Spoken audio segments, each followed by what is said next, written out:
far out in the southwest Pacific, about as far from anywhere as it is possible to be, lie two long mountainous islands of almost unbelievable beauty. New Zealand, known to its indigenous Maori as Aotearoa, the land of the long white cloud, it is home to just over 5 million people and a great many more sheep. This is a land of soaring snow-capped alps and mirror-still fjords, of bubbling geysers and proud warrior culture, of the mighty All Blacks and the landscapes of Middle-earth. This is New Zealand, seen from above. Welcome to Aerial Atlas. New Zealand covers around 268,000 square kilometers, split between two main islands. The North Island is warmer, greener, and restless with volcanoes and geothermal heat. The cooler South Island is split down its spine by the magnificent Southern Alps, plunging into deep fjords in the southwest. Between them runs the often stormy Cook Strait. To the west lies the Tasman Sea, separating it from Australia, more than 2,000 kilometers away, and to the east, the vast open Pacific. Few nations on Earth are so beautiful or so gloriously remote. New Zealand's first people are the Maori, Polynesian voyagers who navigated here across the open ocean some 700 years ago, the last major landmass on Earth to be settled by humans.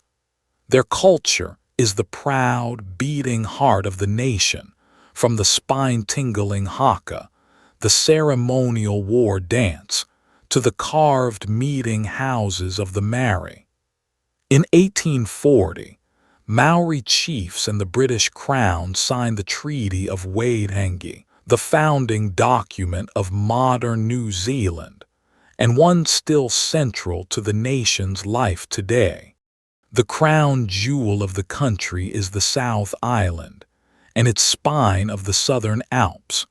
Here rises Aoraki Mount Cook, the highest peak, watching over turquoise glacial lakes like Tekapo and Wanaka.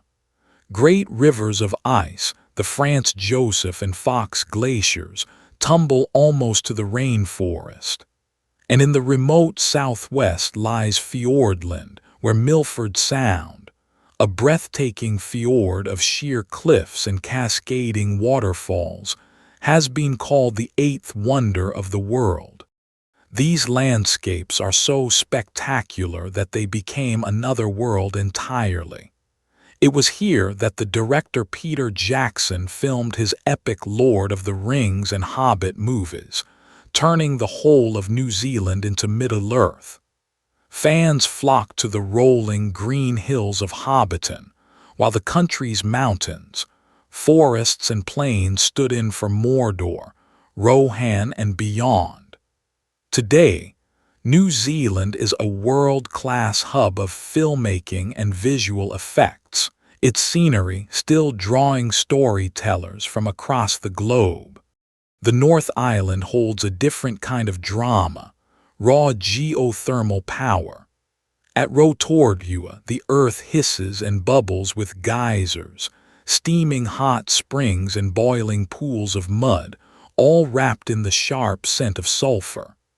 At its heart lies Lake Taupo, a vast lake filling the crater of an ancient supervolcano. Nearby rise the volcanic peaks of Tongariro, one of which starred as the fearsome Mount Doom, a stark reminder that this land was forged, and is still shaped, by fire. New Zealanders, or Kiwis, have a deep love of the outdoors, and nowhere shows it like Queenstown, the adventure capital of the world. It was near here that commercial bungee jumping was born, and today the town offers jet boating, skydiving, whitewater rafting, and world-class skiing. Across the country, the famous Great Walks lead hikers through staggering wilderness. For Kiwis, the mountains, rivers, and trails are not just scenery, they are a way of life. Thanks to millions of years of isolation, New Zealand evolved some of the strangest wildlife on the planet.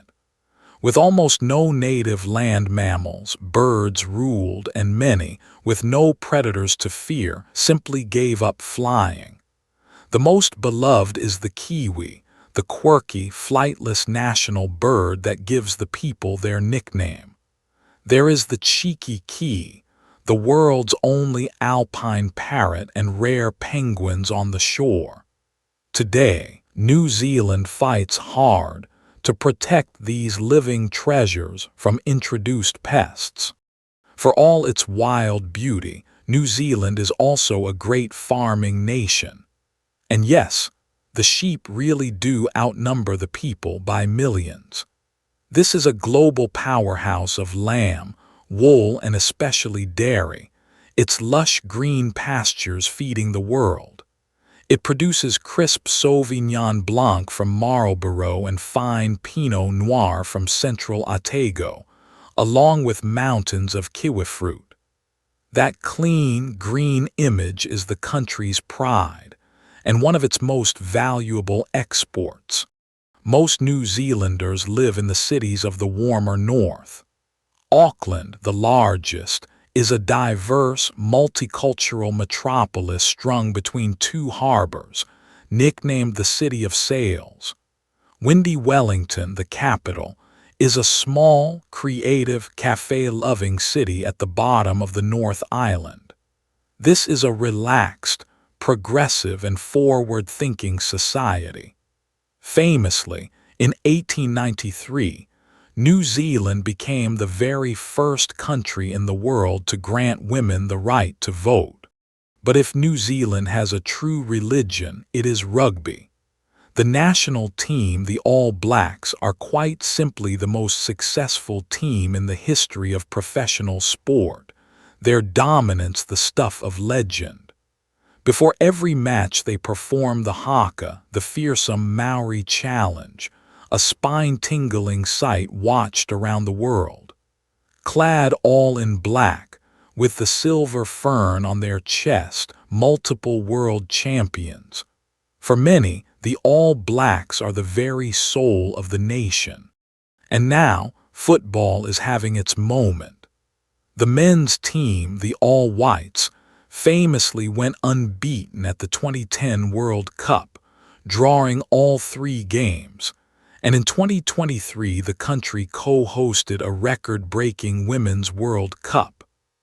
Now the All Whites have qualified once again, ready to fly to the other side of the planet for 2026, carrying the hopes of a small, far-away nation that always punches above its weight on the world stage.